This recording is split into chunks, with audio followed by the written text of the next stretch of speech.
오늘 말씀의 주제는 떠나지 않는 원망. 오늘 본문 말씀이 좀 깁니다. 그래서 한 절씩 번갈아 가면서 읽도록 할 텐데요. 시편 88편 1절에서 18절까지의 말씀입니다. 시편 88편 1절에서 18절까지의 말씀입니다. 한 절씩 번갈아 가면서 읽겠습니다. 제가 먼저 읽도록 하겠습니다. 여호와 내 구원의 하나님이여, 내가 주야로 주 앞에서 부르짖었사오니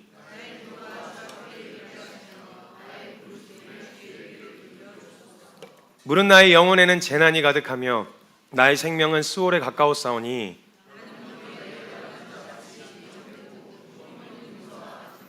죽은 자 중에 던져진 바 되었으며 죽임을 당하여 무덤에 누운 자 같으니이다.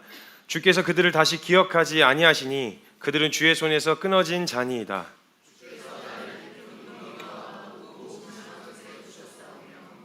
주의 노가 나를 심히 누르시고 주의 모든 파도가 나를 괴롭게 하셨나이다. 셀라.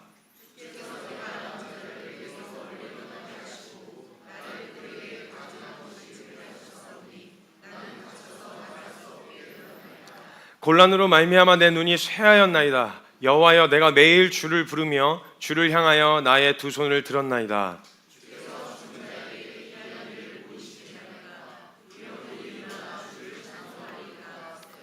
주의 인자하심을 무덤에서, 주의 성실하심을 멸망 중에서 선포할 수 있으리이까.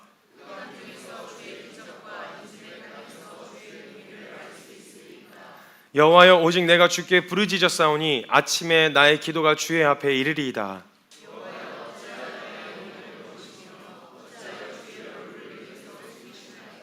내가 어릴 적부터 고난을 당하여 죽게 되었사오며 주께서 두렵게 하실 때에 당황하였나이다.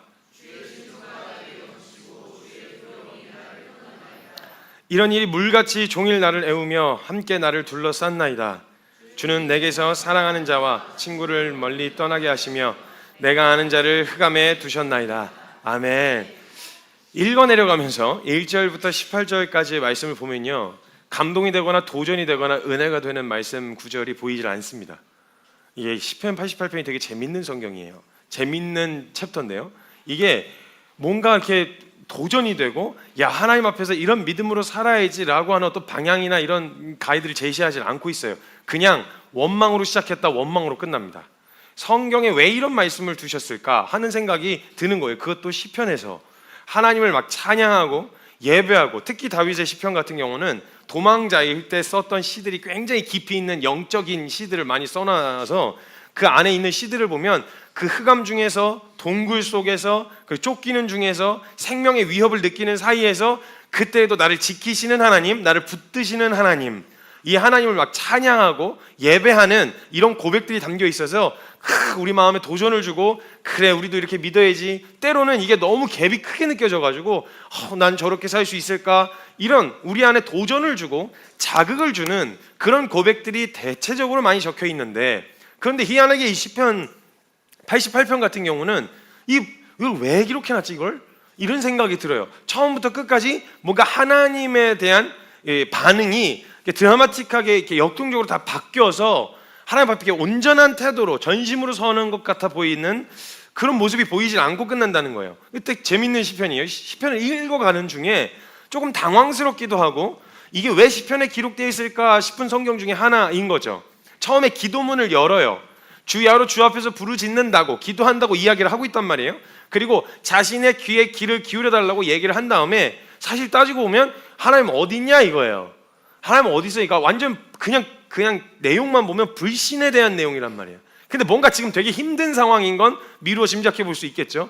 뭔가 굉장히 고통스러워. 아무리 내가 애를 써봤는데도 안 돼. 그리고 하나님께 기도를 하고 오랫동안 그렇게 매달렸는데도 상황이 안 바뀌어. 답답하고 숨이 막히고 막 힘든 상황이라는 건 이 내용만 봐도 충분히 이제 짐작해 볼 수 있는 내용이라는 겁니다.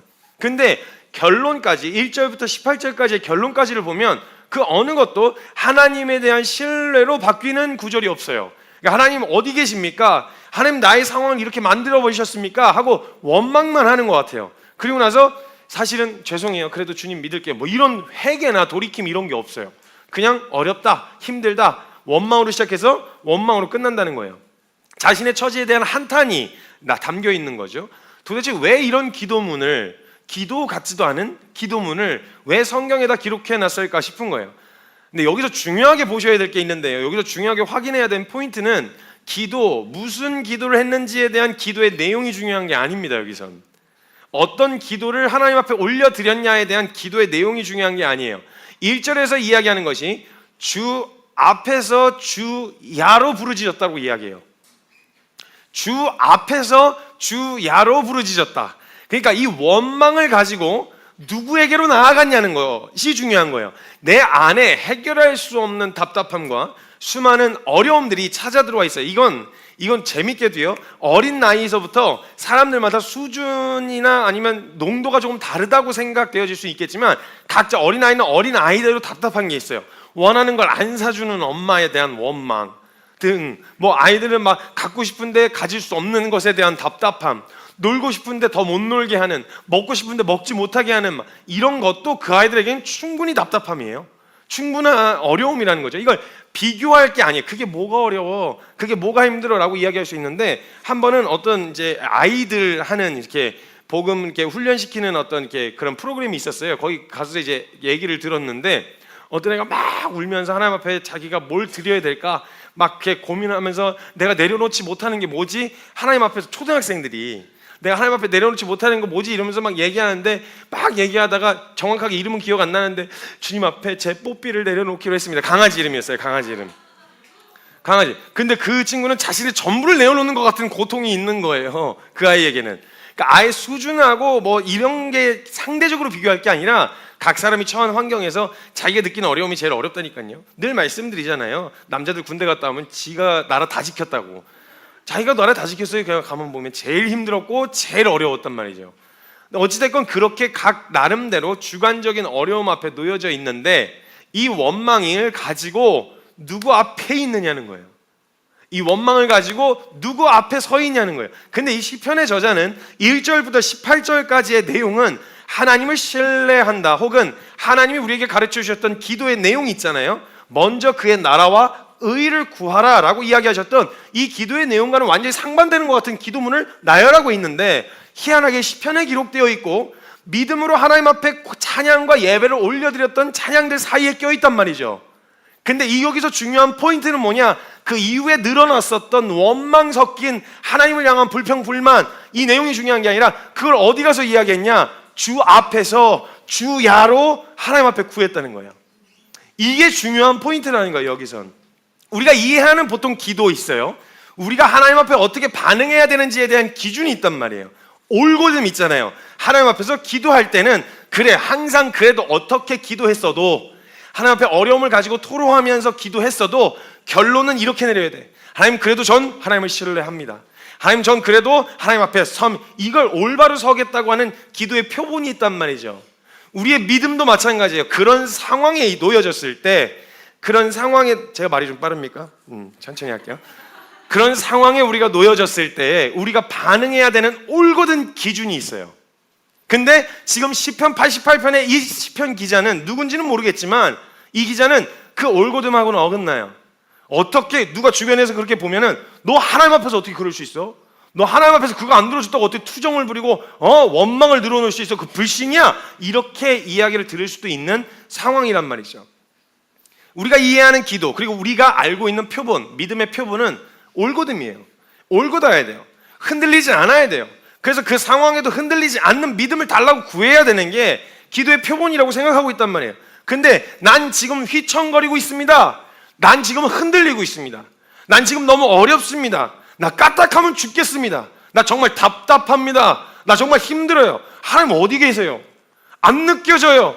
너무 어렵다고요. 이 얘기를 지금 계속하고 있는 거예요. 88편 내내. 하나님이 마치 먼저 그의 나라와 의를 구하라고 하신 내용에는 왜 이걸 구하지 말라 그랬냐? 그거는 이방인들이나 구하는 기도다. 고아와 같은 자들이 구하는 기도다. 무엇을 마실까, 무엇을 입을까 염려하지 말아라 라고 말씀하셨는데, 이 가르침하고는 되게 위배되어지는 것 같아 보이는 이 시편 88편의 기도문을 보여주심으로 인해서 우리에게 하고 싶으신 말씀이 뭐냐는 거예요. 우리는 이런 정서들, 올곧음과 올바름에 대한 기준들이 있어서 이런 상황과 어려움 앞에서 그런 어려움을 가지고 하나님 앞에 나아가는 건 참 어려움을 느껴요. 이 불신이라고 생각하거든요. 그런데 시편 88편은 버젓이 성경에 기록되어 있다는 거죠. 단순히 이렇게 기도하지 말라는 교훈을 남기기 위해서 하나님 이런 성경을 시편에다 기록해 놓으셨을까요? 아니, 이거 이방인이 기도하는 기도야, 이런 식으로는 기도하지 마 라고 이야기하시려고 그 성경을 기록해 놓으셨겠냐는 거예요. 늘 이야기하지만요, 제가 늘 말씀드리지만 우리가 오해하고 있는 게 있어요. 그건 우리가 어떤 믿음을 어떤 때 쓰고 있느냐는 거죠. 우리가 진짜 잘하고 있을 때, 사랑받고 이쁨을 받는 잘하고 있을 때는요, 사랑받고 이쁨 받는 건 당연한 거예요. 그렇죠? 내가 뭔가 잘해, 그리고 내가 진짜 이뻐, 그리고 내가 진짜 잘생겼어, 그리고 내가 진짜 뭔가 일을 탁월하게 잘해, 내가 돈이 많아, 넉넉해, 어려움이 없어, 그럼 주변 사람들 그 안정감이 드러나거든요. 기쁘고 이렇게 그런 안정감이 이렇게 나타나거든요. 그럼 주변 사람들이 다 좋아해 줘요. 싫어하는 사람이 없다고요.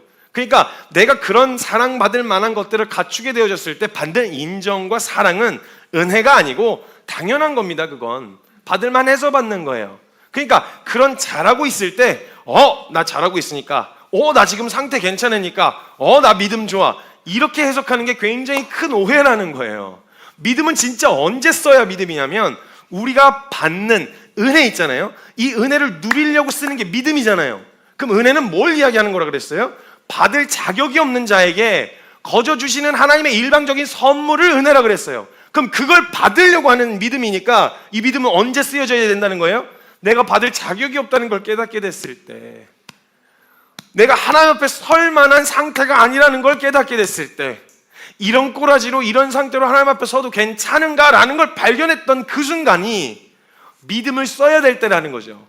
믿음을 써야 될 때인데, 근데 정작 써야 될 때는 안 쓰고, 안 써도 되는 때는 나 믿음, 우리 믿음으로 해야 돼, 이렇게 반응하는 거예요. 근데 정작 믿음 써야 되는 순간에 진짜 완전 처박혀서, 진짜 완전 하나님 앞에 나아갈 수가 없다고 생각되어지는, 내 안에 불신이 꿈틀거리고 원망이 막 끓어오르고 하나님을 향한 막 이걸 다 쏟아내고 싶고, 이 분노와 이 답답함을 얻다가 막 이걸 막 다 부셔버리고 싶은 막 이런 분노들, 어려움들, 이런 것들을 가지고 있는 상태인 그때 이런 하나님 앞에 나아가서는 안 되는 상태라고 보이는 이 상태 때, 이 상태를 끌고 이렇게 멱살 잡고 끌고 가서 하나님 앞에 세워놓고 주 앞에서 주야로 부르짖게 하는 그것이 바로 믿음이라는 거예요. 근데 우리는 항상 믿음을 언제만 쓰고 있었냐? 내가 괜찮을 때, 그때는 믿음 안 써도 난 인정받을 수 있을 만한 거라니까요. 인정받을 만하고 이쁨 받을 만하고 사랑받을 만한 상태라고요. 믿음 안 써도 그냥 하나님 앞에 나아가는데 거리낌이 없어요. 근데 진짜 나아갈 수가 없을 것 같을 때, 진짜 내 상태가 완전히 바닥일 때, 그때 하나님 앞으로 나아가게 하는 게, 그때 써야 하는 게 믿음이란 말이에요. 우리가 자꾸 오해를 한단 말이에요. 오해를. 내가 내 상태를 정돈하고 괜찮아진 다음에, 내가 내 상태를 확실하게 정돈한 다음에, 그 다음에 하나님 앞에 나아가야 된다라고 하는 인식을 갖고 있으니까, 괜찮을 때는 하나님 앞에 나오는 게 괜찮은데 정작 진짜 필요할 때는 하나님 앞에 다 못 나오는 거죠. 기도도 못해요. 기도가 안 나오는 거예요. 그걸 불신이라고 생각하고 있으니까요. 우리가 진짜 믿음이 필요할 때는 내가 나아갈 만한 자격이 있을 때가 아니라, 나아갈 만한 자격이 전혀 없을 때, 그때에도 우리에게 주신 생명과 자격으로, 그래, 내 상태를 보면 하나님 앞에 서긴 참 부끄럽지만 내가 받은 자격, 내가 받은 그 은혜를 근거로 나 하나님 앞에 나아간다, 이 꼬라지를 하고 있지만 나는 예수 그리스도의 생명을 받은 사람이다, 그걸 믿는 믿음으로 나아가게 되는 거, 이때가 진짜 선명하게 우리의 믿음이 드러날 때거든요. 내가 어떻게 달라지고 바뀌고 이거하고 상관없이 이렇게 하나님 앞에 나아갈 수 있을 때 정말 우리가 믿음의 사람이라는 게 확실하고 선명하게 드러나야 되는데, 진정 믿어야 되는 때가 그때인데 그때 쓰지는 않고, 정작 믿어야 될 때는 믿음이 없고, 믿음이 없어도 자격이 된다고 생각할 때는 믿음이라고 생각하니, 믿음을 통해서 내려지는 결론이, 만약 우리가 그럴 때 믿음을 썼으면 은혜다 이렇게 생각할 거 아니에요. 근데 내가 할 만해서, 내가 괜찮을 만한 상태를 그걸 믿음의 상태라고 생각하면 내 믿음을 자랑하겠죠. 항상 우리의 믿음이 나 자격이 없지만 그 앞에 나아가는 이유가 예수님이 나를 위해서 죽으셨고 그분의 생명과 자격을 주셨기 때문에 나아가는 걸 믿는 믿음을 오늘 하나님 앞에 그 꼬라지를 하고도 선 거라면, 그 믿음의 결과는 은혜로 맺어지겠죠. 은혜구나, 은혜를 주셨네, 진짜 이 꼬라지를 하고도 하나님 앞에 나아갈 수가 있구나. 근데 만약에 내가 괜찮을 때만 믿음입니다 이러고 나아가면 그럼 뭘 자랑하겠냐고요. 당연한 걸 얻은 건데 그럼 내 믿음을 자랑하겠죠. 그래서 로마서 4장에서 이야기하는 거예요. 율법으로, 아니 육체로 우리의 조상인 아브라함이 무엇을 얻었다 하리요? 그가 만약 육체의 행위로, 육체로서 뭔가 얻었다 했으면 자랑할 것이 있겠지만 하나님 앞에서 없느니라. 일을 한 사람에게는 그 삭시 은혜로 여겨지지 않고 보수로 여겨지거니와. 띄워주세요. 4절 5절이에요 로마서. 그 삭시 은혜로 여겨지지 않고 보수로 여겨지거니와 이를 아니할지라도 경건하지 않은 자를 의롭다 하신 이를 믿는 자에게는 그의 믿음을 의로 여기신다. 내가 만약 자격이 돼서 나아간 거면 그건 은혜가 아니에요. 그냥 자격이 돼서 간 거지. 근데 자격이 없는데도 섰더니 그 자리에서도 왔어 하고 품어주시는 하나님을 보면 은혜로 다가온다고요. 우리의 믿음은 항상 은혜로 매듭이져야 돼요. 그래야 내 믿음을 자랑하는 게 아니라 그런 날 믿었더니 정말 은혜로 답하신, 우리에게 은혜로 반응해 주신 그 하나님의 은혜로 매듭이 져질 수 있다는 거예요. 근데 우리 그 순간에 우리는 하나님 앞에 나아가지 못하는 거예요. 늘 우리는 믿음을, 내가 잘하고 있는 상태를 온전한 믿음의 상태로 이해해 왔기 때문에 그래요. 나 지금 안 넘어졌어. 나 지금 잘 견디고 있어. 나 지금 엄청 기도도 열심히 하고 나 엄청 뜨거워. 지금 나 지금 안에 불이 있어. 나 완전 뜨거워. 막 기도하면 막 소리 막 지르고 막 목소리가 걸걸해. 목소리의 걸걸함으로 내 믿음을 평가하는. 진짜로, 아니 기도원 주변에 가면요, 뭐 거기 권사님들 거기 계신 분들 전부 다 목 상태가 다 성대결절 그 톤이 있어요. 성대결절 톤이라고 해서 이렇게 해서 이제 이게 은혜의 척도였었어요. 실제로 기도를 얼마나 많이 했는지를 확인하는. 그래서 목이 쉬어 있고 기도를 통해서 막 하나님 앞에 부르짖고 이것을 통해서 내가 하나님 앞에 내가 온전한 믿음이다. 그리고 내가 잘 유혹에서도 흔들리지 않고 잘 버티고 있다. 이게 믿음의 상태다. 우리가 흔히 이렇게 나의 상태를 가지고 온전한 믿음의 상태로 이해해왔기 때문에 지금 시편 88편을 만약 그 관점으로 보면 이건 불신이에요. 하나님을 신뢰하고 있지 않은 거라고요. 아마도 그런 사람들은 이렇게 얘기할 거예요. 하나님 돌아가셨어? 제가 했던 얘기예요. 돌아가셨냐 하나님이? 하나님 지금 뭐 어디 뭐 숨어 계셔? 하나님 피곤하셔? 주무시고 계시냐 지금? 살아 계시는데 네가 지금 고민 자체를 하나님이 살아계시지 않는 것처럼 하고 있지 않냐 지금 고민은. 지금 이게 지금 이런 기도를 갖다가 하나님 앞에 나와가지고 지금 하나님 어디 계십니까? 나 지금 죽겠는데요. 하나님 어떻게 내 상황을 이렇게 만드셨습니까? 이렇게 기도하는 게 맞아? 합당해? 그게 믿음이야? 라고 제가 했었단 말이죠. 제가 그랬었단 말이에요. 그러니까 이걸 불신으로 보게 되어지는 거예요. 맞아요. 하나님을 향해 원망을 쏟아내는 건 성경의 역사를 봐도 여러 사례를 봐도 그건 불신이 이유가 돼서 하는 경우가 있어요. 이스라엘 백성들이 구약 역사 내내 해왔던 거죠. 그래서 그 원망 자체가 보면은 이스라엘 역사 내내 그들은 불신이 전제가 되어서 하나님을 원망했었단 말이죠. 그럼 이건 88편은 뭐가 다르냐는 거예요. 근데요, 원망 자체가 불신이 아니고요. 원망 자체가 불신이 아니라 하나님에게서 돌아서려고 했는데 원망할 주제들을 명분 삼아서 돌아서려고 했었던 여지가 불신입니다. 이게 무슨 말인지 설명해 드릴게요. 지금 우리가 하나님을 향해 막 불끈 막 찾아 들어오는 이 원망, 이거 자체가 찾아 들어오면 안 돼. 눌러야 돼. 꾹꾹 담아야 돼. 이렇게 반응해야 될 게 아니라 이 원망 자체가 불신이라는 게 아니라 아직은 불신은 뭐냐면 하나님을 돌아서고 싶었어. 나 이렇게 살고 싶지가 않아. 이렇게 원하지도 않고 고리타분하게 그런 삶을 살아가려고 하는 생각이 없어. 돌아는 서야 되겠는데 돌아서려면 명분이 필요하거든요. 근데 상황을 딱 보니까 예수 믿었다고 별로 상황 바뀌는 것도 없어. 예수 믿었다고 내가 편해진 것도 아니야. 그렇다고 내가 획가닥 바뀌었나? 그것도 아니야. 상황도 좀 더 나아지진 않았어. 원망할 주제들이야 차고 넘치죠. 유한한 인생을 살아가다 보니까 그 원망할 주제들을 명분 삼아서 하나님 앞에서 돌아서려고 하는, 돌아갈 곳이 있고 이미 마련해놨어요. 여지, 하나님 혹은 애굽, 이런 식으로 두 여지가 있는데 이걸 원망할 주제들을 명분 삼아서 나 갑니다, 나 가, 이러고서 확 돌아서는 이 여지가 불신이지 원망 자체를 불신으로 보기는 어려워요. 이스라엘 백성에게는 항상 두 마음이 있었어요. 항상 두 마음이. 출애굽했을 때는 애굽 vs 하나님이었어요. 애굽과 하나님, 이렇게 두 가지 여지, 항상 애굽이 여지로 남아 있었어요. 그러니까 원망할 주제가 던져지니까 계속 거기로 돌아가겠다고 이야기를 하잖아요. 여지가 남아 있었단 말이죠.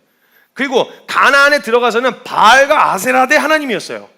그러니까 그들의 원함과 정욕을 채워주는 바알과 아세라, 그리고 실제로 없다고 할 수는 없는데 존재하긴 하는데 내 원함을 하나 들어주지 않는 하나님.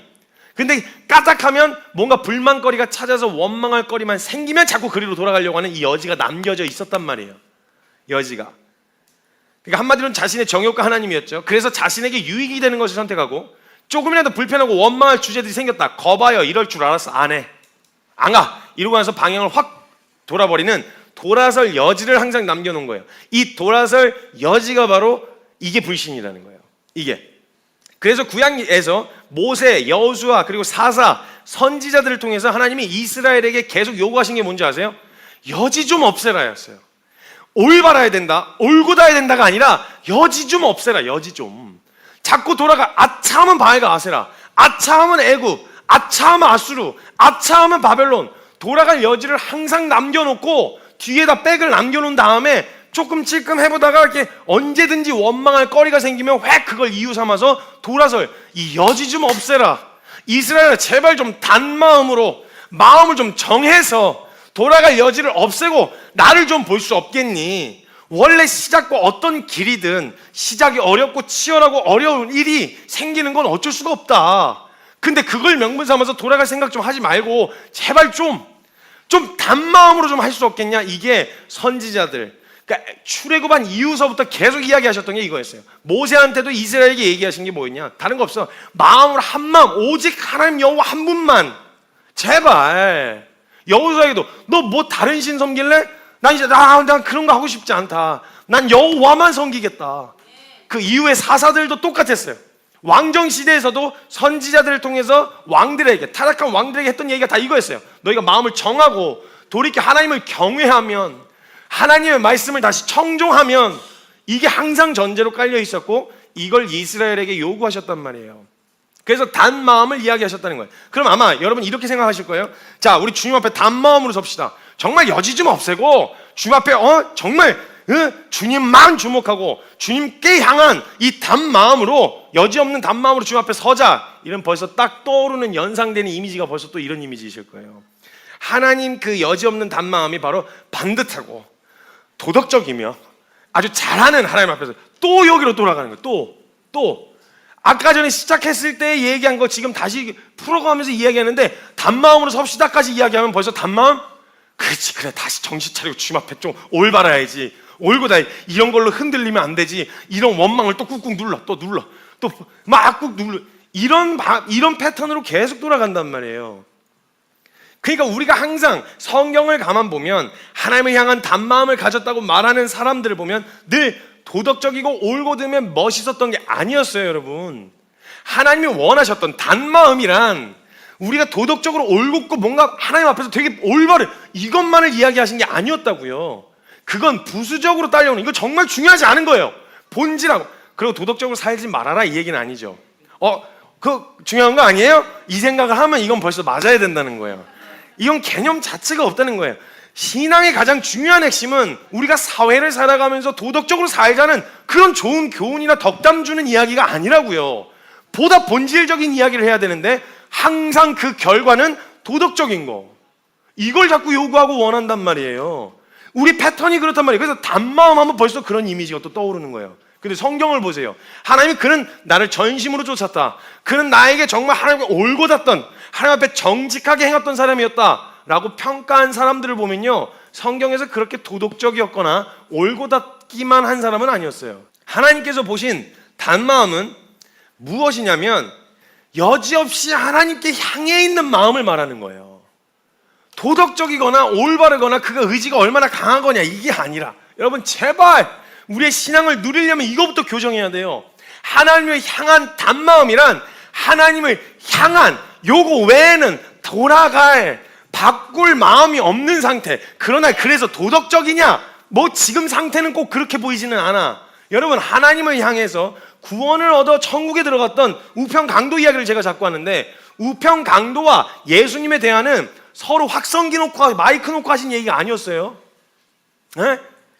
주야, 저도 갈 수 있습니까? 그러니까 이렇게 해서 사람들이 다 들은 그런 소리가 아니고, 그 마지막 소진하는 에너지로 그 밑에 주변에 한두 명 있는 사람들만 겨우 들릴 정도의 소리로, 하나님 저도 저 같은 것도 하나님 나라에 들어갈 수 있습니까?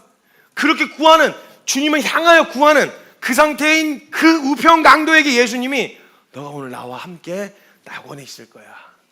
이 얘기를 누가 들었겠냐고요. 그럼 주변 사람들이 다 어떻게 바뀌었어요? 그 사람들, 그가 매달려 있었던 우편 강도를 본 그 사람들 중 누구도 우편 강도 천국 들어갔을 거라고 생각한 사람은 없었을 거예요. 지 죄값으로 죽은 건데 누가 그가 천국에 갔다고 생각하겠어요? 하나님이 보시고 싶었던, 하나님 정말 만나고 싶었던, 하나님 정말 원하셨던 단마음이라고 하는 걸 도덕적으로 이해하시면 안 된다고요. 올곧음, 바름 이걸로 생각하시면 하나님은 온데간데 없고 방향은 상관없이 나 혼자 나를 갈고 닦는 신앙생활만 하느라고 지친다고요. 근데 진짜 하나님이 원하셨던 단마음은 하나님을 향한 방향이었어요. 방향, 제가 늘 강조하잖아요. 지금 거의 개척한 이후로 내내 이야기하는 게 이 방향. 1에서 10까지 신앙의 수준은 각기 다를 수 있다. 근데 1에서 10에 이르러야만 주님 앞에 올곧은 올바른 믿음이라는 게 아니라 1에 서 있는 너도 방향이 주님께 향한 단마음이면 그 1도 믿음으로 보시는, 거기서 걸은 작게 걸은 그 한 걸음도 믿음으로 보시는, 그게 아니면 우편강도가 천국 들어갈 리가 없으니까 1에서 10에 있는 그 모든 이가 함께 방향은 같아. 단마음 교정하고 바뀌고 다루어져야 이제 되겠죠. 그 길을 가는데 어울리지 않는 것들은 반드시 수정되어야 되겠죠. 그러나 그게 수정되어야만 믿음이 아니라 내가 그걸 왜 수정하려고 했어요? 내가 그걸 왜 바꾸려고 했냐고. 그걸 믿는 믿음으로 살아가려고 하는데 안 되니까 그게 자꾸 발목을 잡으니까 수정하려고 한 거 아니에요. 그 수정하려고 한 이유가 주님 때문이었다면 그걸 믿음으로 보시는 하나님이시라고 성경 내내 이야기하고 있거든요. 근데 도덕적인 사람이 되어야만, 완성된 사람이 되어야만, 그래야만 하나님이 기뻐하시는 믿음을 가진 사람이다라고 하는 이 오해, 이걸로 만들어 오는 시스템이 우리로 하나님을 계속 오해하게 만든다고요. 그런 말도 못해. 아니 어떻게 사람이 살다가 즐겁기만 합니까? 어떻게 웃음만 나와요? 어떻게 기쁘기만 해요? 어떻게 막 기분이 맨날 좋기만 해요? 그럼 기분 좋을 때만 하나님이에요? 웃음이 나올 때만 하나님이에요? 내 상황 다 풀리고 나 괜찮을 때만 하나님이에요? 아니 막 찢어지는 아픔 중에서도 부를 수 있어야 하나님이죠. 우리가 고통 중에 있을 때도 하나님하고 부르면 그 하나님이 내게 응답하실 수 있는, 그 고통 중에도 부를 수 있는 이름이어야죠. 근데 우리는 항상 그렇게만 생각하는 거예요. 내 상태 괜찮을 때만 찾을 수 있는 하나님. 이러니 하나님의 사이가 가까워질 수가 있겠냐고요. 그리고 정말 많은 시간, 대다수의 시간은 우리가 즐겁기만 하기보단 즐거움도 불안해요 항상. 왜냐면 언제 무슨 일이 터질지 알 수가 없으니까. 그 두려움과 불안함 가운데서 살아가면서 하나님을 향해서 하나님께 의지하는 이런 정서를 받기가 너무 어려운 거예요. 그러니까 하나님의 관계는 가까워지지가 않는 거죠. 돌아설 여지가 없는 사람을 말하는 거였어요. 단마음이란. 그래서 성경에서 그들은 하나님께 단마음이었던 사람은요, 그 단마음이라고 평가를 받았는데도 성경에 보면 하나님한테 많이 혼났어요. 막 호되게 혼났어요. 뭐라고도 하시고 매를 맞기도 했어요. 책망을 듣기도 했어요. 어쩌면 죄인인 정욕으로 그대로 사는 사람들보다 하나님 앞에 더 모질게 책망을 듣기도 했어요. 그런데 그들은 하나님을 향한 단마음이었다고 이야기해요. 여러분 다윗만 해도요, 그의 행적을 여러 가지로 봤을 때, 그 인생 자체를 다 거론해 봤을 때 역사적으로 기록할 만한 사건들만 기록해놔서 다윗 대단한 사람인 것 같죠. 다윗 대단한 사람인 것 같죠. 그 인간, 그의 보면요, 그 마음 안에 그가 바스바를 범할 때 보였었던 태도나 여러 가지를 정황을 살펴보면 그거 외에도 보였을 충분한 연약함들이 있었어요. 근데 하나님은요, 그 굵직굵직한 연약함, 그것만큼은 감춰주셨어야 되는데 라고 생각할 만한 그 굵직굵직한 연약함을 주님이 성경에 기록해 놓으셨어요. 근데 성경에서 그를 평가하시는 하나님이, 그가 죽고 난 다음에 다윗을 평가하시는 그 평가를 보면요, 다윗은 하나님 앞에서 전심이었다고, 단마음이었다고 이야기하세요. 분명 그런 역사적으로 넘어짐이 있었어요. 초창기에 뜨거웠었던, 잘했던 그 젊은 날의 객기로 막 주님 앞에서 해보던 그때만 하나님은 전심이었다고 평가하시는 게 아니에요. 그 젊은 날에 평가하신 게 아니고 그가 죽고 난 다음에 평가하시는 거예요. 죽고 난 다음에 분명 그 사건도 있었어요. 인구조사, 그리고 바세바, 굵직굵직하게 이런 것도 있었지만 그 외에도 하나님 불신했었던 수많은 시간들이 있었거든요. 근데 그의 인생을 어떻게 평가하시냐면 열왕기상 14장 8절에 보시면 이거 여로보암에게 하신 말씀이에요. 뭐라고 이야기하시냐면, 여로보암에게 나라를 다윗의 집에서 찢어내어 내게 주었거늘 너는 내 종 다윗이 내 명령을 지켜서 전심으로 나를 따르며 나 보기에 정직한 일만 행하였음과 같지 않다 라고 이야기하세요. 다윗은 내 앞에서 정말 정직했고 전심이었고 단마음이었어, 이렇게 얘기하시는 거예요 지금. 다윗이 죽은 뒤에 그 모든 행적이 성경에 기록이 되어 있는데 그에 대한 평가를 전심으로 하나님을 쫓았다고 얘기하시는 거예요. 부분적인 실수라고 보기엔 너무 치명적인 죄를 지었어요, 다윗이. 이거 요즘, 제가 늘 말씀드리지만 다윗 요즘 같은 시대였으면 왕이고 나발이고 그 다신 재기 못해요. 요즘 같은 시대에 걸렸으면. 요즘 진짜 무섭거든요, 시대가. 요즘 사역하는 게 더 힘들어요. 다윗 시대가 오히려 편했어요, 쓰임받기는. 정말. 아무튼 그러니까 하나님이 어떤 것을, 하나님이 그런 치명적인 악행들이 있었음에도 하나님은 그를 전심으로 하나님을 쫓았던 사람이라고 평가를 하신다라는 거예요. 그러니까 그의 마음을 행위로 평가하신 게 아니었다고요.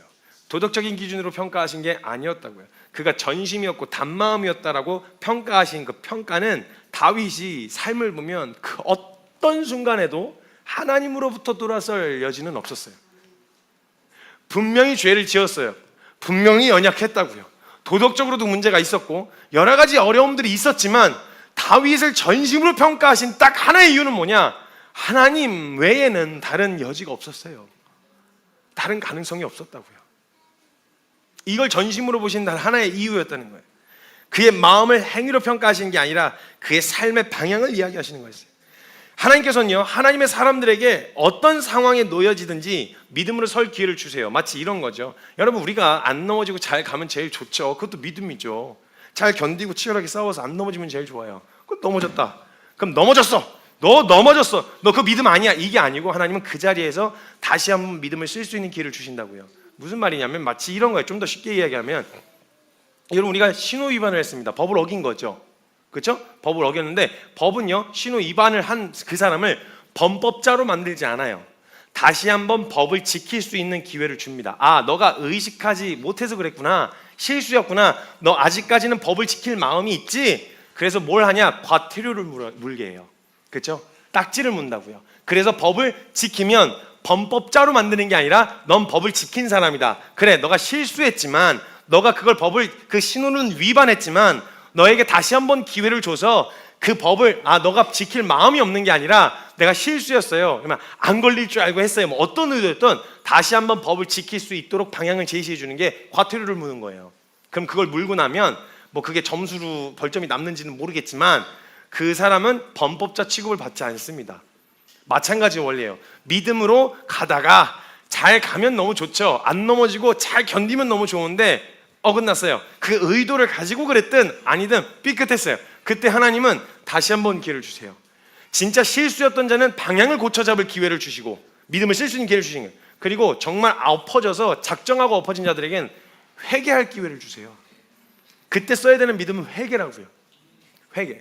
자복하고 엎어지는 이 태도로 다시 한번, 너 믿음 없어 이렇게 평가해버리시고 제껴버리시는 게 아니라 믿음으로 설 기회를 다시 한번 주시는 거예요. 왜냐하면 하나님은 모든 사람이 진리를 알고 구원에 이르기를 원하시거든요. 그래서 그 반복적인 실수 앞에서 난 믿음이 없어가 아니라 주님은 아니야, 그때 쓸 믿음을 쓰면 돼. 잘 갈 때 쓸 수 있는 믿음이 있겠지. 근데 잘 안 됐을 때, 넘어졌을 때, 깨졌을 때 그때 쓸 수 있는 믿음이 있잖아. 엎어져.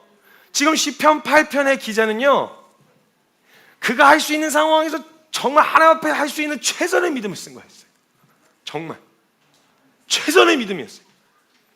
이게 막 이 상황이 이 인생 왜 이러냐, 내 인생 진짜 이런 상황이었어요. 다 떠나고 사면초가에다가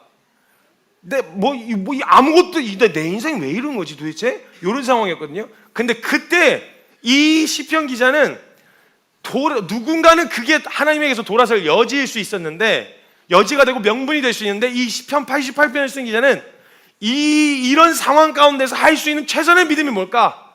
원망이 터져나오고 막 스물스물 새어나오는 이 원망을 가진 채로도 주 앞에서 주 야로 그냥 엎어져 있던 게 할 수 있는 최선의 믿음이었어요. 이게 다른 게 아니었다고요. 그렇게 주어지는 기회 앞에서 다윗은 어김없이 책망을 받고도 질책을 받고서라도 하나님 앞에 다시 서고자 했던 이 마음을 주님은 단마음으로 평가하신 거예요. 전심으로. 어떤 상황이고 어떤 감정이어도 주님 앞에서라고 하는 것을 잃어버리지 않는 태도 말이죠. 원망이라는 주제 앞에서도 마찬가지예요. 여러분, 사람과 사람 사이, 특히 관계에서 원망한다라는 말을 썼을 땐 굉장히 특별한 관계를 이야기하고 굉장히 가까운 관계를 이야기합니다. 지나가는 사람이 내 부탁을 들어주지, 모르는 사람이야. 모르는 사람인데 지나가는 사람이 내 부탁 들어주지 않았다고 그를 원망하거나 막 되게 큰 서운함이 느껴지거나 이러지 않아요. 되게 사소한 거에도 서운함을 느끼고 불편함을 느끼고 어려움을 느끼는 건 가까운 관계일수록 그래요. 그렇죠? 그냥 별로 그냥 먼 관계였으면 그러지 않은데 내 건 안 챙겨주고 내 건 안 해주고 이런 서운함을 느끼게 되어지는 이유가 뭐냐? 가깝기 때문에 그렇다고요. 가까운데 내 어려움을 살피지 않고 가까운데 공감해주지 않았다라는 거. 요즘에 자꾸 왜 그런 챌린지를 하는지 잘 모르겠는데 속상해서 빵을 샀대요.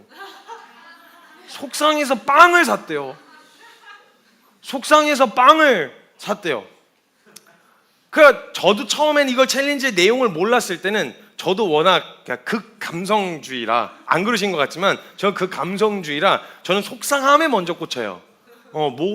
왜 갑자기 속상해? 뭐가 속상해? 이런 거에 먼저 꽂히는 이게 또 답을 알고 또 사람들이 좋아할 만한 답을 하네 이렇게 생각하지 마시고 저도 약간 거기에 꽂히는 스타일이거든요. 근데 속상해서 빵을 샀다라고 이야기할 때 그거 어쩌라, 그냥 지나가는 사람이나 모르는 사람이나 좀 멀리 있는 사람은 그래서 뭐 어쩌라고가 돼요. 그 얘기도 일단 꺼내지도 않죠. 근데 내가 이 얘기를 해서 결국 내 속상함을 공감받고 싶은 사람이라고 하면 누구예요?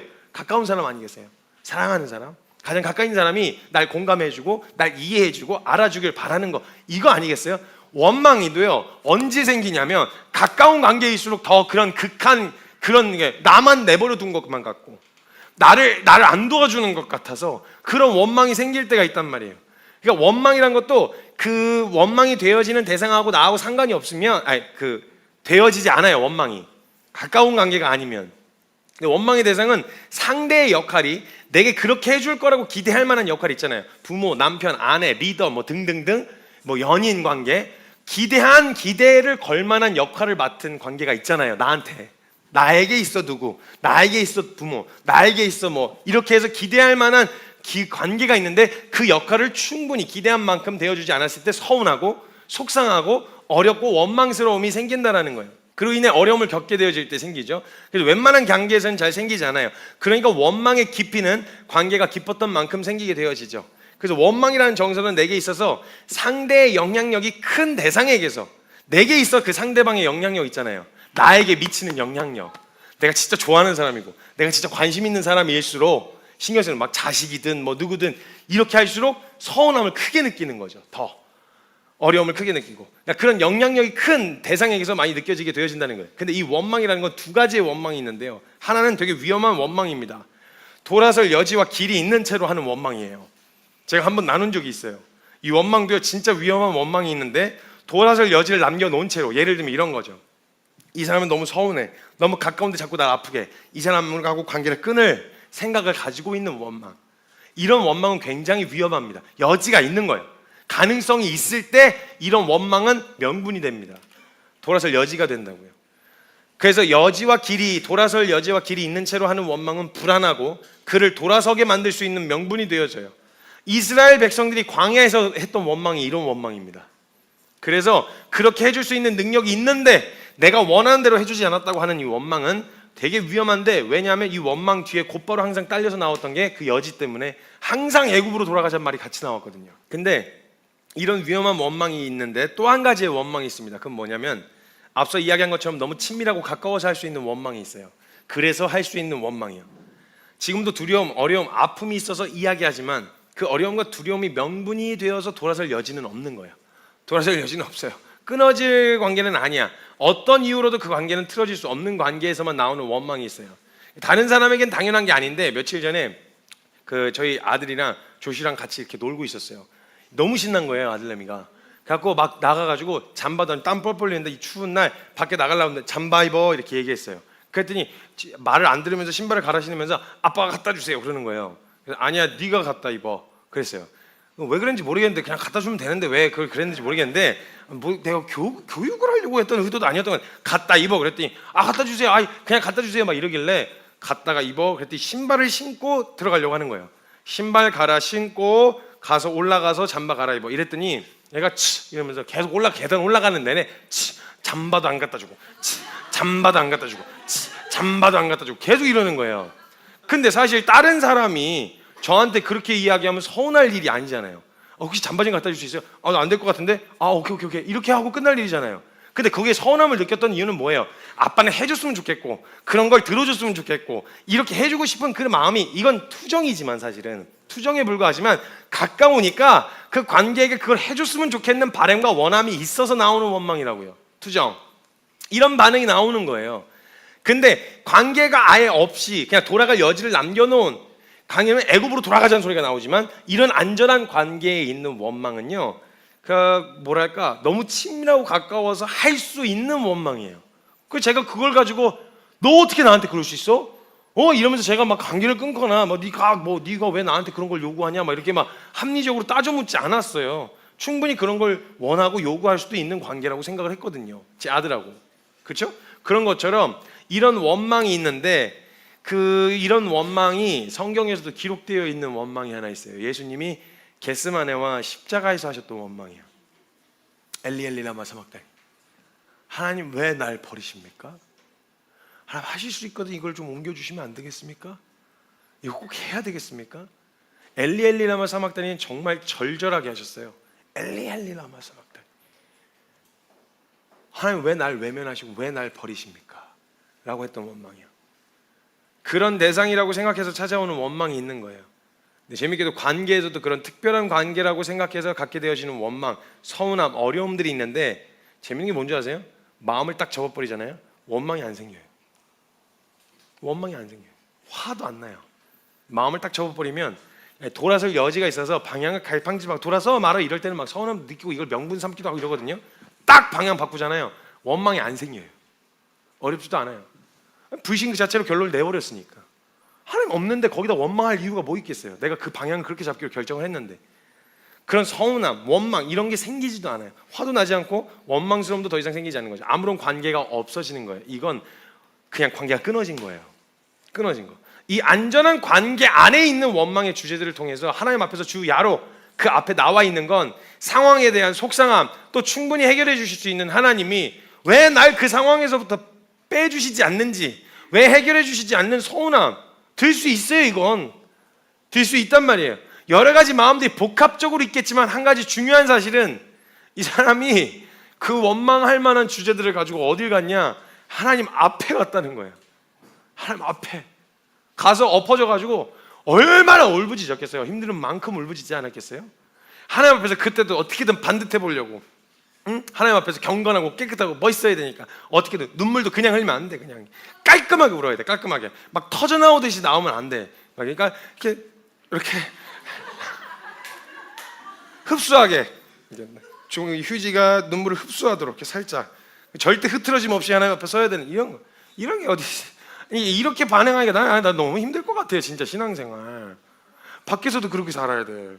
사람들한테 흠잡히지 않으려면 하나님 앞에서 도대체, 그러면 제가 그래서 한 달 동안 내내 했던 게 뭐였어요? 제가 앞에 나와서 아침부터 제가 시작할 때부터 한 게 뭐냐, 여러분 하나님이 아버지시니까 제발 아빠한테, 집안에서 아빠 앞에 있는 딸처럼, 그냥 뭐 아빠가 어떤 아버지 이미지였는지는 그건 모르겠지만 진짜 성경에서 말한 이상적인 아버지가 하나님이시니까 그 이상적인 하나님 앞에 있는 딸처럼, 그 하나님 아버지 앞에, 아빠 앞에 있는 아들처럼 그냥 누리는 거. 그래서 그냥 기도 뭘 이렇게 대단한 기도 안 해도 되니까 주야 그냥 아빠 하고 부르짖으라고.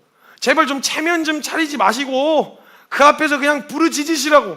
목 놓아서, 여기서는 다 그런 사람들 모여 있으니까 이상하게 안 보니까 그냥 하나님 앞에 그냥 막 엎어지시라고. 여기서도 그냥 나이스 해야 되는 거예요. 또 교회에서도, 아니 집에서도 그게 잘 안 될 텐데, 집에서는 또 가족들끼리 또 어려워요. 갑자기 기도하면 어이구 네 방 청소내라 약간 이런 얘기 나올까봐 이게 집안에서도 경건함을 유지하는 게 쉽지 않아요. 그럼 천상 진짜 그러려고 모인 이곳이야말로 그걸 해볼 수 있는 유일한 공간인데, 여기서조차도 아주 경건하고 뻣뻣하고 체면 차리고 서로 막 그냥 웃어야 되고 아무 일 없는 것처럼 해야 되고, 어려우면 그냥 울으라고, 힘들면 그냥 힘들다 하시라고.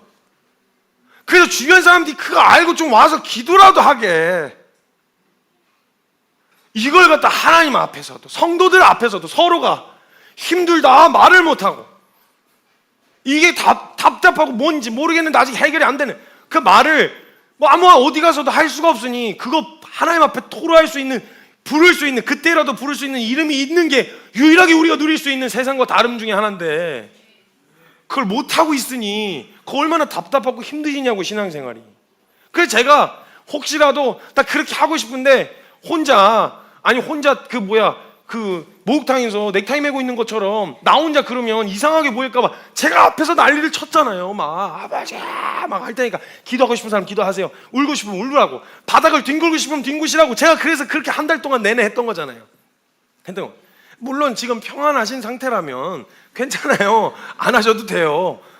평안하신 상태라면. 아니 제가 지금 평안한 상태는 제 얘기가 되게 어이없게 들리시겠죠. 난 괜찮은데 왜? 난 별로 안 답답한데 왜? 이렇게 생각하실 수도 있겠는데, 그러신 분들이 편안하심을 누리세요.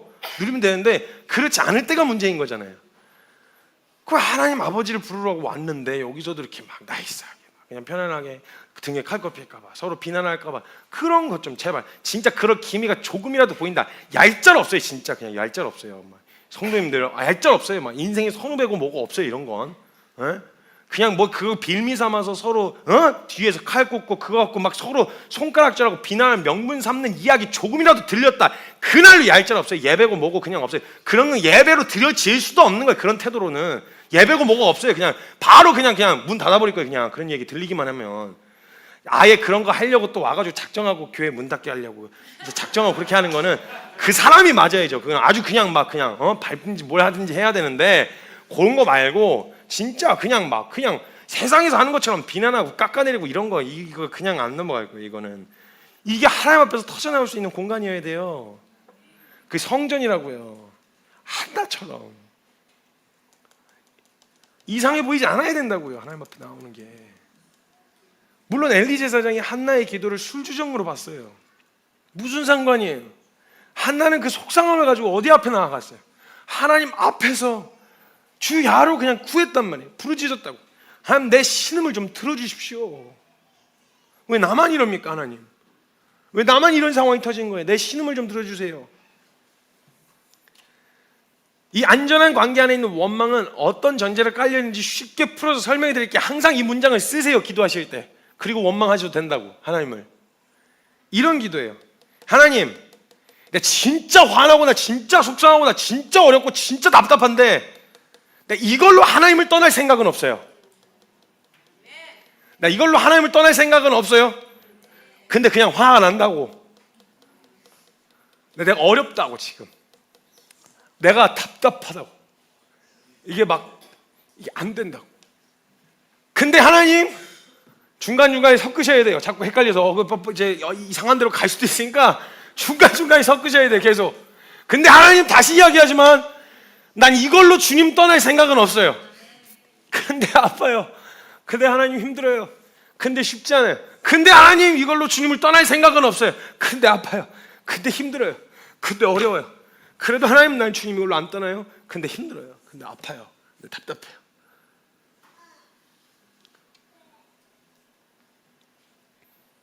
정말 속상하고 어려울 때도 찾을 수 있는 대상이 하나님이시라고 생각해 보세요. 어느 때에도 만날 수 있는 하나님 아니시겠어요? 근데 이런 어려움을 전혀 공감 못하고 이야기할 수 없는 대상이라고 생각하면 깊은 관계라고 볼 수 없는 거지. 우리의 믿음이 항상 도덕적인 올곧음을 추구해 왔었기 때문에 그렇지 못한 모습을 가지고서는 하나님 앞에 설 수 없다고 생각했고, 그러지 말아야 한다고 생각했었단 말이죠. 제가 항상 훈련을 시키다 보면요, 어려움을 겪는 사람들을 보통 만나죠. 상담을 하는 주제들이 보통 그런 거니까. 근데 어떤 사람은 벌써 얘기할 때부터 돌아설 마음을 여지를 남겨놓은 채 돌아설 명분을 찾는 사람이 있어요. 아무리 얘기해도 소용이 없어요. 속이에 경일기 돼요. 여러분 아시죠? 어떤 곳이든, 여러분이 만약 회사든 아니면 어떤 곳이든 교회든 나오실 생각을 한다면 거기서 얘기하는 네 모든 얘기를 다 이렇게 하는데 한쪽으로 듣고 한쪽으로 이렇게 나오는 거 아시잖아요. 속이에 경일기 되는 것처럼 돌아설 명분을 찾고 있는 중 사람이 있어요. 근데 어떤 사람은 부르심, 하나님을 향한 마음, 돌아설 마음은 없어. 근데 그냥 어려운 거 있죠. 그냥 어려운 거.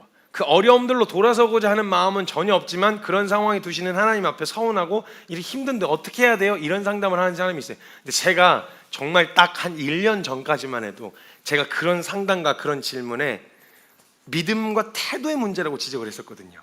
제가 딱 1년 전까지 그런 대적자에서 정말 제 사무실이, 제가 혼자 사무실 썼을 때 제 사무실 앞에서 벌써 숨소리가 들려요. 사무실 문 앞에서 들어오기 전에 혼날까 봐. 그러니까 사무실 문 앞에서 노크하기 전에 이렇게 한 소리가 들려요. 그럼 이제 뭐 또 혼날 만한 거 갖고 왔구나 약간 이런 생각에 벌써 딱 들어오자마자 이제 딱 보고 앉으라고 해서 앉혀요.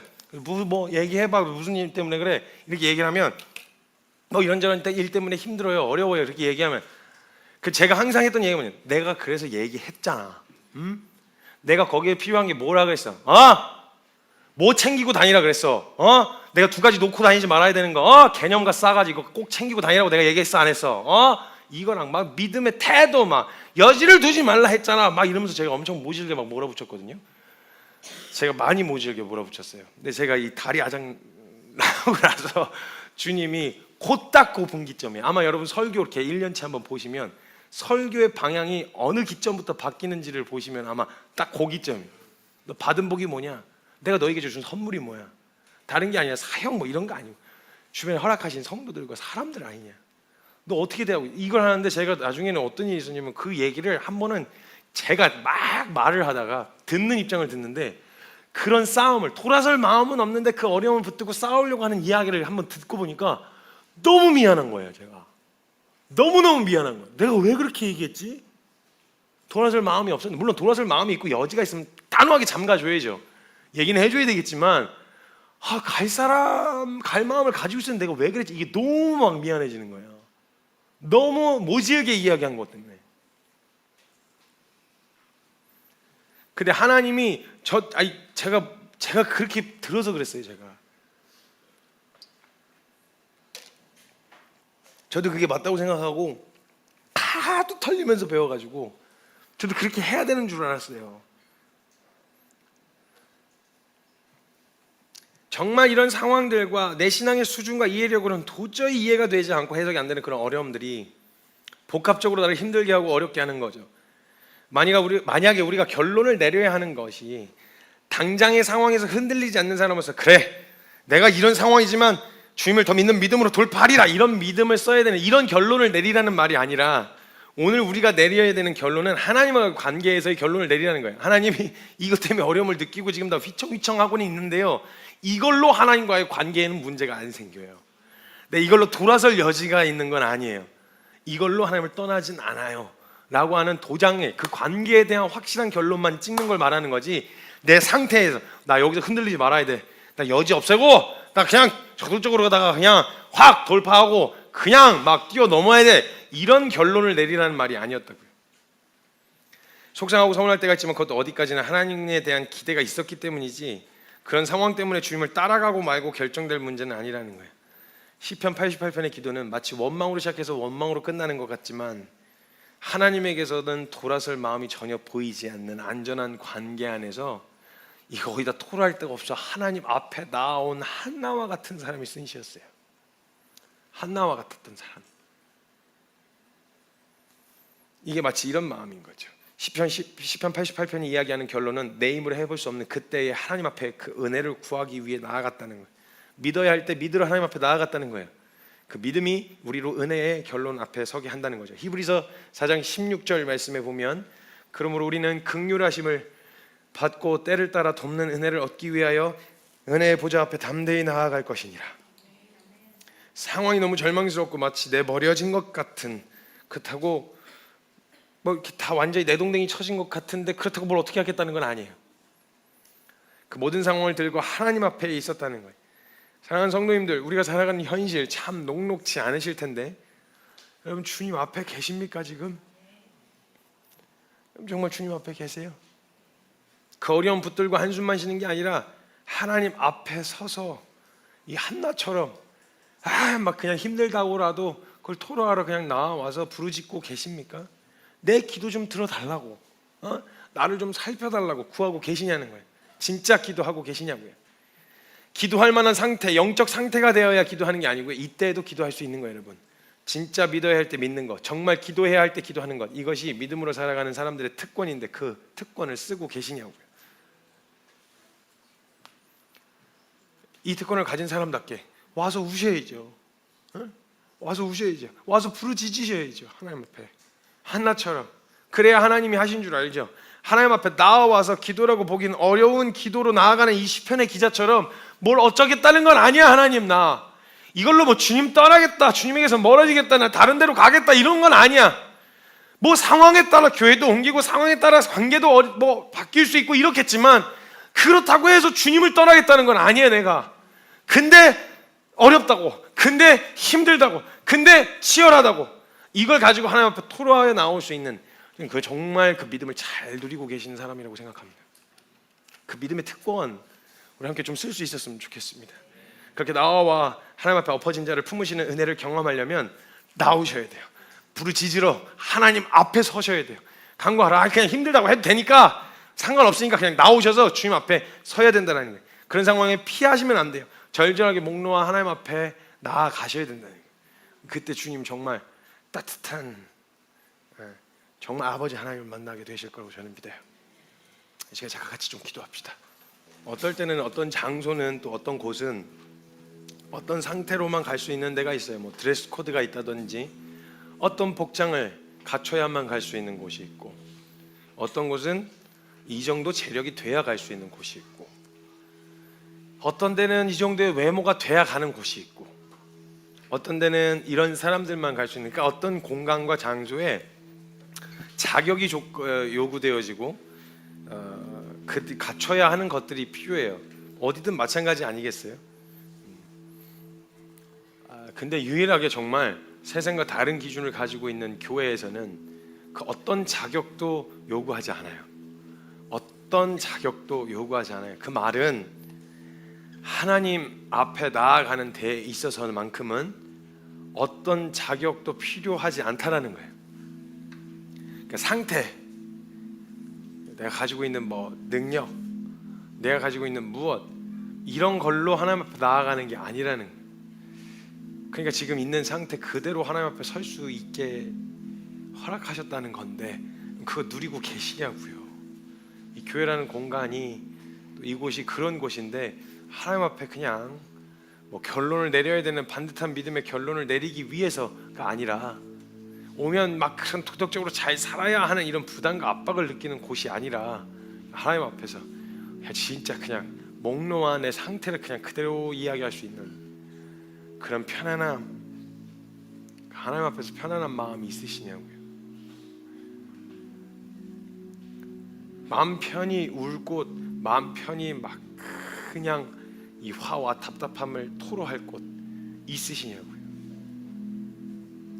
이 시편 88편의 기자가 누군지 모르겠어요. 찾아봤는데 누군지 모르겠어요. 이 시편 88편의 기자가 하나님 앞에 나온 마음이 어떤 마음이었을까? 딱 떠오르는 사람은 한나밖에 없었어요. 너무 서러운 거예요. 자기가 어떻게 해볼 수 있는 게 아니잖아요. 애를 낳는 건 임신이 안 되는 거예요. 그걸로 무시를 받고, 그 남편이 잘 챙겨준다고는 했지만 그걸로 인해서 받게 되어지는 답답함과 무시와 멸시 때문에 그 답답함을 가지고 성전에 갔어요. 남편의 위로도 위로가 안 됐어요.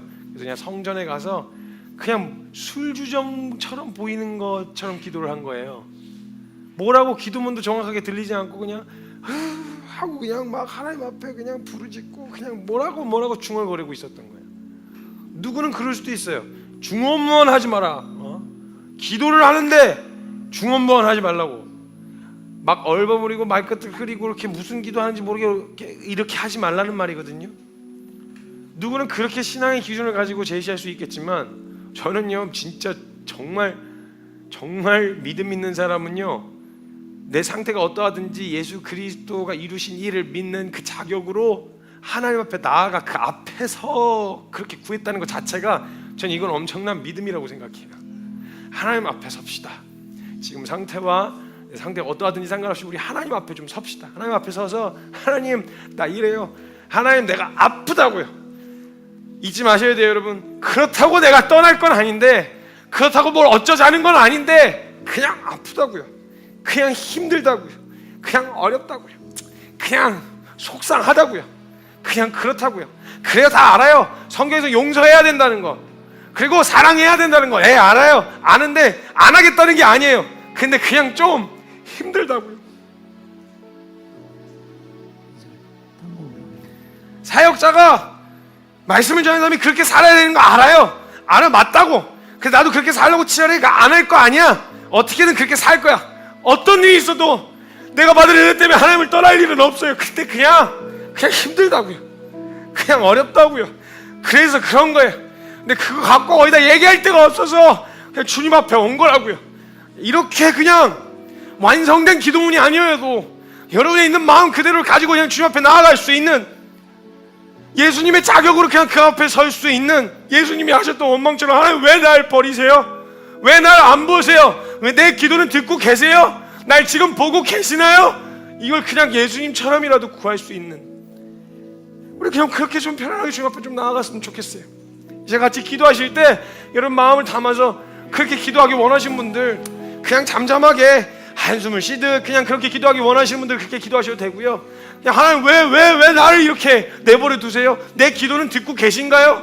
이걸 주님 앞에 또 묻고 싶고 구하고 원망하고 싶으신 분들은 돌아설 여지가 없는 그 여지 없는 단마음으로 원망하세요.